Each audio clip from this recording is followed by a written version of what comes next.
You wouldn't believe this. So this is the law and order people. These are the people that's supposed to be abiding by the law and watching people who are abiding by the law, but they're This is weird. breaking the law for morale. This is serious. So their morale is down because people are seeing them for what they are. Essentially, that's essentially what's happening. People are seeing the police for what they are, and social media is not helping them in the PR department.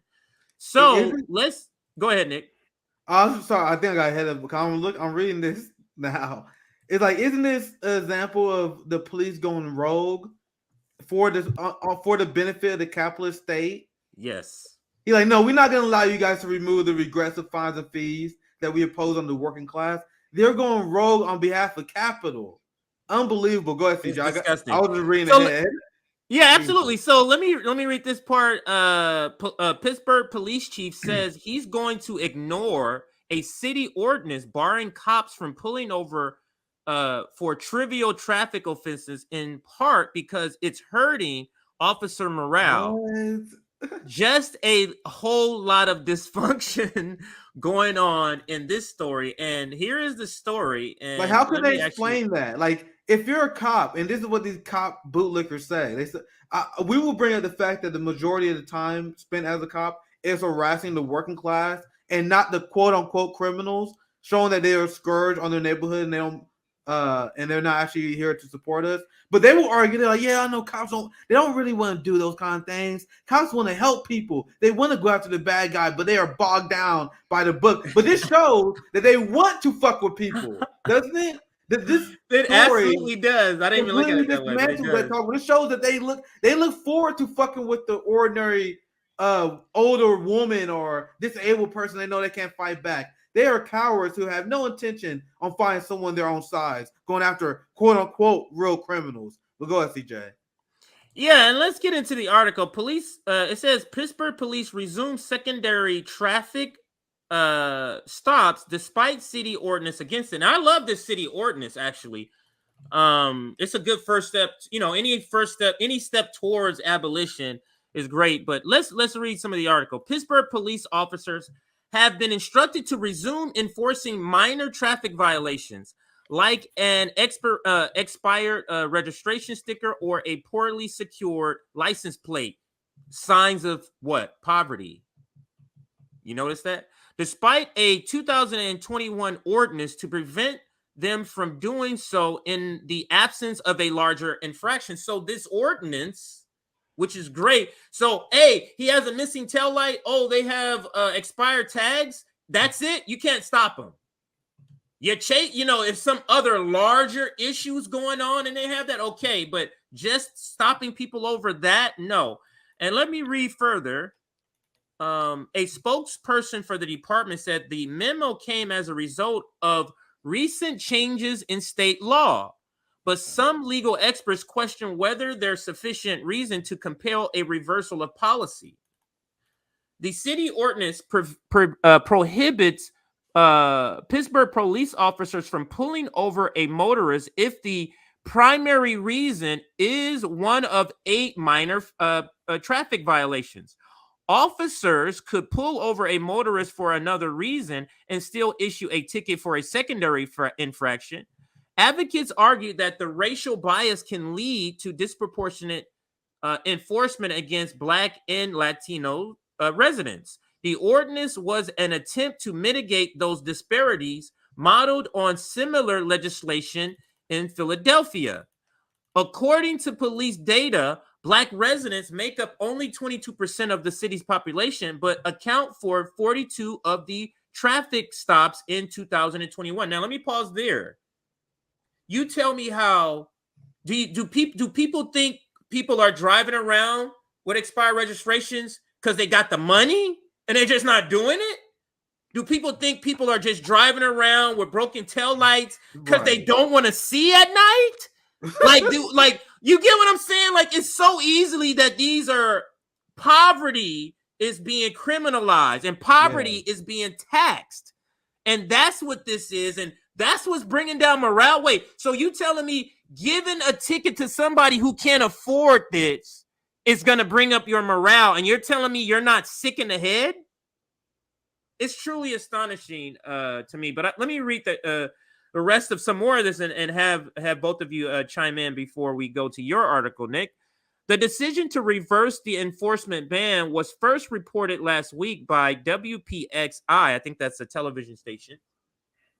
A public information officer for Police Bureau of Police told WESA that the procedure dictated by the ordinance was pulled down by Acting Chief Thomas Stangrick to be reviewed in light of recent changes in state law. So they're going to use some other state law to interpret that they can reverse this. Is basically what this law enforcement agency is trying to do. The Bureau statement did not provide a full account of those changes, though it cited as an example the relatively recent amendment to the section of the PA Vehicle Code, that is a Pennsylvania Vehicle Code, regarding license plates obstruction.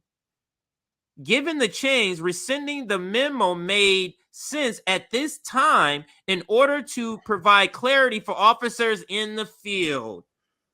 And I'll stop there. Yeah. thoughts from either of you on this this article, and then you can move into yours. Yeah, JB, anything you want to add, and I'm moving my part because this fits pretty well. When I can't pull people over because I want to discriminate against them. When you know what? Cops are the biggest snowflakes ever. Yeah. Because the thing is that they talk about, oh, we got the toughest jobs, but y'all can't handle no critique. Y'all can't handle the people actually governing and saying, you know what? We're putting a check on y'all. Y'all can't handle that? Y'all a bunch of snowflakes, man. It's a bunch of snowflakes. And then y'all ski our skin and you run like scaredy cats want to point your guns and shoot even though we're unarmed. The biggest scaredy cats of all are the ones that got badges and guns. Yes, I don't care if somebody clips this. Yeah, I don't care if somebody puts this on TikTok and a bunch of white dudes in their trucks with Ray-Ban shades on want to come and say some shit to me. I don't care. Because guess what? The proof's in the pudding. It's in the data. You guys just always want to cry about, oh, well, we got to do this because we just want to discriminate against y'all. Look, y'all cry about being discriminated against because of what you actually do. And then y'all get mad at us for wanting to preserve ourselves alive? Come on. Imagine if we really got what we want. Imagine because they're bitching and complaining over these weak-ass reforms, bro. They get reforms where they're like, can you stop harassing the working classes? Like, can you tone that down a little bit? They're like, oh my God, they said we can't harass the working class anymore. Imagine if we made them use their pension to cover lawsuits. Which activists been asked. Imagine how much they really would bitch. Imagine how fast the police will really defund themselves. Mm-hmm. You have the police defund themselves right now because they are not having the social perks that they used to benefit from. They get a lot of capital perks. The police are not members of the proletariat, and they cannot be counted on to join our movement. They will always betray us because capitalists pay them to. I'm gonna get to the story. You guys know in the NYPD paid more in overtime to their police staff than Albania's military budget. Mm-hmm. For example, so their police, they are upset because they're losing social capital. That's the story we did, CJ, a while ago, where the police are defunding themselves because then we don't have the prestige. People think we are occupiers. Oh no, you don't say. You don't say. People think oh my God. Now. I do declare they're coming after us. Oh my goodness, the proletariat's coming. So we need to ramp up the pressure. We need to make it we gotta make it a scourge. We gotta make people embarrassed to say they want to be a cop. Like if you talk to anyone in your family, they say they want to be a cop, you look at them like, why? Make it people embarrassed. Make this a stigma, right? So I'm gonna show you guys this story, and this is why I love to go after the police. It's the biggest blind spot that the right wing and the conservatives have. The people who consider themselves anti-establishment, the people who consider themselves anti-state, anti-government, don't tread on me, but they're the biggest blue line bootlickers. They are. So this is the biggest handicap that they have. And they claim to be fiscal conservative, right? They say, oh my God, Nick, you are a big government Marxist communist. You're a big government nanny state lover. Like, sir, you support giant military budgets, giant police budgets. You literally are creating a nanny state. I believe in don't tread on us. I want those agencies gone. I want the police power to be dismantled. I want Wall Street power to be dismantled and that power to given to us. But dumb right wingers say, oh my God, you're a socialist, communist, big government lover. No, the capitalists, guys, understand this. Decolonize your mind. The capitalists are the big authoritarian, non-mandate government lovers. They're the ones who support these thugs in uniform. And it doesn't even make sense based on their ideology. Their ideology is being fiscally conservative. Now, that's the preface I want to get into this. Look, this is the story. Look how much New York is spending on the police. They got a $10 billion deficit in this next coming budget year. All coming from the police. And they're looking around like, oh my God, we're spending so much money. We got a deficit. Look at what, I got a few stories I'm going to show you guys here. My God. A bunch of bacon-wrapped snowflakes. Says Scott. He said, my God. I see you, CJ. 120 million. New York City taxpayers will pay 820 million in just overtime. Almost $1 billion in just overtime. You could house all 14,000 homeless families in New York City, then years of rent for 7,000 families out of work at risk of evictions with millions left over. You guys see what, as a Marxist, I am looking at capitalists for you to defend your system. You guys see how ineffectual this system is? Paying all this money in overtime to police instead of housing people. Instead of giving housing assistance to people who do have homes and renting. Yep. You guys see the ineffectiveness of capitalism, which we on RB are not afraid to shy away from.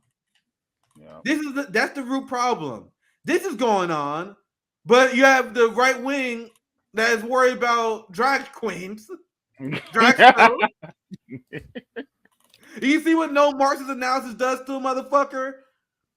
Worried about trans people in sports while this shit is going on. And they agree with it. They agree with it. So they gotta bring up irrelevant culture war bullshit to distract from the fact that they agree with New York City liberals on very important fiscal policy. This is how, as I look at capitalists, you all big government, authoritarian bootlickers. All of you guys are. Yep. That's why I love talking to conservatives about this. But go ahead, chime in, guys. I got a few more things to share, but go ahead, chime in if you guys have anything you want to add real quick. No, just to add to your point, they're more afraid of a man with eyeliner and a lace front than a Catholic priest. Like, make that make sense. Make it make sense. Like, bruh. Make it make sense. Look, if I want to wear some stilettos and put on, a lame Bryant dress and wear a lace front wig and read to shelter dogs, then why is that any business of you, bro? Like, look, you got some of these dudes out here that want to, touch your little girls and whatnot, but yet you're not looking at them. These dudes out here that claim that they love God and yet they're preaching, and yet next thing you know, they're touching your kids. But yet, because they have a great relationship with you. Also, by the way, to a lot of the people who are spouses of police officers, how you doing? How you doing? Are you okay? Because 40% of the police officers admitted to beating their spouses and their lovers. And that was to the ones that admitted it. Those of you who are with somebody that's in the police force, how are you doing? No. And meanwhile, you in New York media, there's like no critical analysis of this. In the New York Times and the New York Post, they will do op-eds and stories about fare evasion, like people jumping turnstiles at subways. They will complain about shoplifting. But they don't complain about wage theft. No criticism of the NYPD wasting $1 billion of taxpayer money on just overtime. You want to see kind of stuff? The NYPD thieves. This is how we got to talk about the police. They are thieves. They're stealing our resources that could be going to solving problems. NYPD captain allowed to retire. No punishment. Get your pension. You retire. Wow. After admitting to collecting around $60,000 for fake overtime hours. But the right wing, the law and order people, they want you to worry about that guy slinging a dime bag on the corner. They want you to worry about the teenager that is guilty of fare evasion. Meanwhile, they're just committing heist of the grand scales on police departments all over the country. We have another one. So some more police waste. That's coming from your money, conservatives, you blue line bootlickers. I am looking at you. I'm looking at you because they are the ones that say you're fiscal conservative. But you guys are okay with $300 million to settle the NYPD lawsuits. Either over the last 5 years could instead fund proven non-police violence interruption programs and summer youth employment in every neighborhood. Look at what they are taking from us. Look at these programs that police departments all over the country is taking from us. That's how we need to look at this. Yep. As people, as someone who wants to seize the means of production, this is how I look at it. This is our shit. Capitalists and people who think they're capitalists, but they actually exploited workers. They look at this resource like, oh, yeah, that's theirs. God damn it. Ruling class is theirs. Nah, nigga, fuck that. Fuck out of here. $300 million wasted on lawsuits alone. Also, you have police departments that spend vast amount of money just on propaganda. Now you know why you're not hearing this criticism in the New York Post, in the New York Times. They're going to talk about the shoplifting epidemic that's going on instead. Oh my God, you seen this crime wave, CJ? Be afraid of your neighbors. That's what this is all about, to be afraid of your neighbors, I think. This is all what this is all about. I mean, along with the protecting capital, it's all about making it afraid of your neighbors so that you don't, you're just damn near afraid to just go next door to talk to somebody. It works too. Like, I know people, like, it drives me crazy. People are so afraid of everybody. Like, the new generation, they're not allowed to go outside anymore. I was joking with my family on Christmas, talking shit with my Gen Z friends. I was like, you guys are not even allowed to go outside anymore. Because people are afraid that everyone's out to get them because of the news. So it serves, that's such a great point, CJ. It serves such a, the propaganda in the U.S. is so sophisticated, they're able to knock out multiple birds with one stone. Yeah, exactly. So by doing this, you justify giant police budgets while also getting people afraid of one another to stop them from collecting, bargaining, organizing with each other. Americans are so afraid of their neighbors, and that's why the right wing justify their spending, because they're like, oh well, we need this money to protect us. The Mirror and Morning Joe segment where they say, oh my God, these boomers don't feel protected. Like, nigga, you see how much you spend on our police departments more than other countries do on our military budget? I'm going to say like this flat out. We got to stop apologizing this as abolitionists. Yes, I support defunding police, because if you don't feel safe with the amount of money we are spending on our police right now, what is going to make you feel safe? At what point do you stop living like a coward? And stop being afraid of the random? Overall, violent crime is down compared to 50 years ago, 100 years ago, 200 years ago. Random shit will always happen. That's why we live for today. That's why we live and love and live hard. But this fucking cowardice that Americans just accept, where we're going to live in this authoritarian police state hellhole because you're afraid of the random. That could be reduced if we had a functioning society that reduced those crimes, by the way. So I have no tolerance for these people. It's, oh, we need these people because we need to feel safe. They don't protect you, period. So last thing I'm going to read, and I'll wrap this up because it's not a long segment. Look at this. The NYPD track record on overtime spending cast doubt on budget claims. So there's some more people calling them out. The police department was previously, they budgeted for under $500 million, $450 million for overtime pay, but it's already doubled that. They doubled that. So this is the number one thing I hit conservatives with.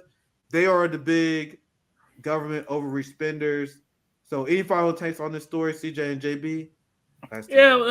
Just these police, low morale with my story and what you're proving that they're not part of the proletariat and who they're stumping for. Like, it's becoming more and more clear who they are by regular people. And that's what they mean by they're getting, they're defunding themselves. Just the talk of defund the police, just the fact that people saying we want to defund the police, that's making them feel like when they're so used to people kowtowing to them and talking about thank you for your service and all this kind of freaking nonsense about the police. And that's the shift that is actually needed. The shift in the head, the shift of understanding is what's first.